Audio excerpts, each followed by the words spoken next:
গোবিন্দচন্দ্র প্রামাণিক, এদেশে ব্যারিস্টার রুমিন ফারহানা বা ব্যারিস্টার শামীম হায়দার পাটোয়ারির যেমন অধিকার, অ্যাডভোকেট গোবিন্দচন্দ্র প্রামাণিকের আপনারও সমান, একদম সমান অধিকার। আপনার বা আমাদের হিন্দু ভাই বোনদের বাংলাদেশে কোনো অসুবিধা হচ্ছে, যদি অসুবিধা হয়ে থাকে কোথায় কোথায় হচ্ছে জানতে চাই, আর যদি না হয়ে থাকে তাহলে ভারত যেভাবে বলছে সেটা কেন এভাবে বলছে? প্রথমেই আমার পাশে ব্যারিস্টার রুমিন ফারহানা আছেন, ওনাকে একটা ধন্যবাদ জানাতে চাই। গত 15 বছরে পার্লামেন্টে হিন্দু সম্প্রদায় নিয়ে একটা বাক্যও কেউ বলে নাই উনি ছাড়া। তো উনি সমগ্র বাংলাদেশের হিন্দু সমাজের মন জয় করে নিয়েছিলেন ওই সময় হিন্দু সম্প্রদায়ের পক্ষে কথা বলার জন্য। আমাদের ব্যারিস্টার শামীম পাটোয়ারি সাহেব ওই যে বর্তমান যে ক্রাইসিস সেই বিষয়ে পক্ষে কথা বলেছেন। তো সেইটার বিষয়টা হচ্ছে বাংলাদেশের আপামর জনসাধারণ হিন্দুদের বিরুদ্ধে কেউই না।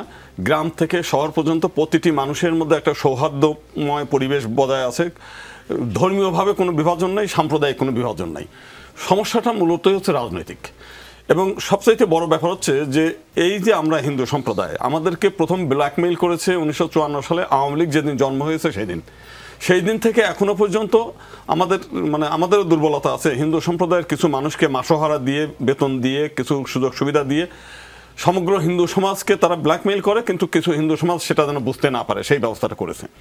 তো এখন যে বিষয়টা, এইবার আজকে যে 5 তারিখের পরে যে ঘটনাটা, এই বর্তমান যে সরকার, এটা বাংলাদেশের সকল শুধু হিন্দু না, সকল মানুষের চাওয়া পাওয়ার একটা সরকার। তো সেই সরকার একটা দজ্জাল এবং কি স্বৈরাচার, সেই সরকারকে হটানোর জন্য হিন্দু, মুসলিম, বৌদ্ধ, খ্রিস্টান সবাই মিলিয়ে হটিয়েছে।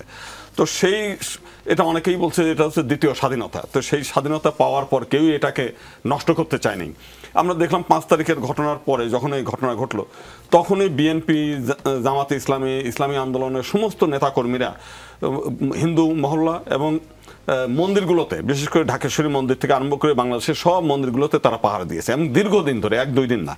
আমি 6 তারিখ সকালবেলা গিয়ে দেখলাম যে ঢাকেশ্বরী মন্দির, যেটা আমাদের পাহারা দেওয়ার কথা, বা ওইখানকার মন্দির যে কমিটিগুলো আছে তাদের ওইখানে সুরক্ষা দেওয়ার দায়িত্ব, তারা পালিয়ে গেছে।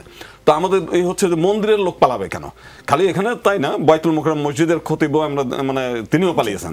আমার বক্তব্য হচ্ছে ধর্মীয় প্রতিষ্ঠানের যারা কমিটি তারা পালাবে কেন? তার মানে হচ্ছে সমস্ত বিষয়গুলো তারা রাজনীতিকরণ করেছে, ধর্ম থেকে আরম্ভ করে মন্দির, মসজিদ কোনোটাই বাদ দেয়নি।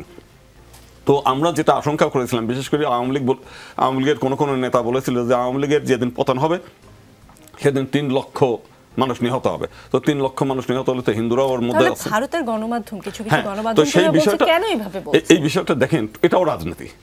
এটা রাজনীতি বলতে গেলে আমাদের পাশে যে শুভেন্দু বাবু আছে, বিশেষ করে উনি এই বিষয়টা নিয়ে বেশি উচ্চবাচ্য করেন। ওখানে তো আমাদের শেখ হাসিনার মতো তো ভোট ছাড়া রাজনীতি না, ওখানে ভোট পেতে হয়, মারামারি কাটাকাটি হলেও নিতে হয়। তো উনি মনে করেছেন যে এই একটা সুযোগ, বাংলাদেশে 10টা হিন্দু মন্দির ভাঙলে, 10টা হিন্দু মারা গেলে ওদের লাভ। এইটাকে নিয়ে ওনারা ওই এলাকার মধ্যে বলবে যে দেখেন বাংলাদেশে হিন্দুরা মাইনরিটি, আজকে হিন্দুদের এই দুরবস্থা।